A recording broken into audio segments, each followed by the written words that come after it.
ನಮಸ್ಕಾರ, RR news ಕನ್ನಡಗೆ ಸ್ವಾಗತ. ನೆಲಮಂಗಲದ ಲಕ್ಷ್ಮೀಪುರದಲ್ಲಿ ಭಾರೀ ಅಗ್ನಿ ಅವಘಡ ಸಂಭವಿಸಿದೆ.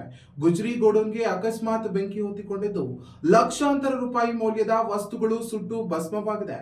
ಕೆಮಿಕಲ್ ಮಿಶ್ರಿತ ಗುಜರಿ ವಸ್ತುಗಳಿಂದ ದಟ್ಟ ಹೊಗೆ ಆವರಿಸಿಕೊಂಡಿದ್ದು ಸ್ಥಳೀಯರಲ್ಲಿ ಆತಂಕ ಉಂಟಾಗಿದೆ. ಸ್ಥಳಕ್ಕೆ ಅಗ್ನಿಶಾಮಕ ದಳ ಸಿಬ್ಬಂದಿಗಳು ದೌಡಾಯಿಸಿದ್ದು ತಕ್ಷಣ ಬೆಂಕಿ ನಂದಿಸಲು ಹರಸಾಹಸ ಪಟ್ಟಿದ್ದಾರೆ.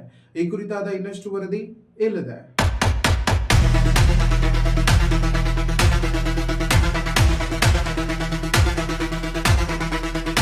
ನೆಲಮಂಗಲದಲ್ಲಿ ಭಾರೀ ಅಗ್ನಿ ಅವಘಡ. ಗುಜರಿ ಗೋಡೌನ್ಗೆ ಹೊತ್ತಿ ಉರಿದ ಬೆಂಕಿ, ಲಕ್ಷಾಂತರ ಮೌಲ್ಯದ ವಸ್ತುಗಳು ಭಸ್ಮ. ಹೌದು, ನೆಲಮಂಗಲ ತಾಲೂಕಿನ ಲಕ್ಷ್ಮೀಪುರದಲ್ಲಿ ಗುಜರಿ ಗೋಡೌನ್ಗೆ ಬೆಂಕಿ ಕಾಣಿಸಿಕೊಂಡ ಘಟನೆ ನಡೆದಿದೆ. ರಫೀಕ್ ಉಲ್ಲಾ ಶೇಖ್ ಅವರಿಗೆ ಸೇರಿದ ಈ ಗೋಡೌನ್ನಲ್ಲಿ ಸಂಗ್ರಹಿಸಿದ ಗುಜರಿ ವಸ್ತುಗಳು ಸಂಪೂರ್ಣವಾಗಿ ಸುಟ್ಟು ಭಸ್ಮವಾಗಿವೆ.